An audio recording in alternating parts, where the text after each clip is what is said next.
बाबी आपके साथ अहम खबर शेयर करेंगे। स्पीकर पंजाब असेंबली के इलेक्शन के खिलाफ दरखास्त समाअत के लिए मुकर्रर हो गई है। लाहौर हाई कोर्ट का 2 रुकनी बेंच पीर को दरखास्त पर समाअत करेगा। नून लीग के सैफुल मलूक खोखर की जानिब से दरखास्त दायर की गई है। मजीद बात करेंगे बोल न्यूज़ के नुमाइंदे मुनीर बाजवा से। मुनीर, इस दरखास्त से मौक़िफ़ क्या इख्तियार किया गया है? जी हाँ, बिल्कुल।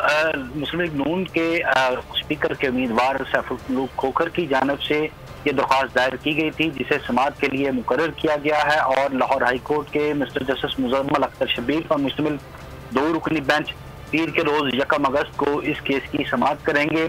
और इस दरख्वास्त में ये मौक़िफ़ अख्तियार किया गया है कि स्पीकर पंजाब असेंबली के इलेक्शन में कानूनी तकाजे पूरे नहीं किए गए और स्पीकर पंजाब असेंबली के इलेक्शन के लिए खुफिया रायशुमारी की जाती है, लेकिन स्पीकर के इलेक्शन में बैलेट पेपर पर सीरियल नंबर जो कि खुफिया रायशुमारी के असूलों और क़वायद व ज़ाब्त के खिलाफ वर्जी है, लिहाजा स्पीकर सूबाई असेंबली का इलेक्शन कलअदम किया जाए और खुफिया रायशुमारी को यकीनी बनाने का हुक्म देकर दोबारा से स्पीकर सूबाई असेंबली का इलेक्शन करवाया जाए।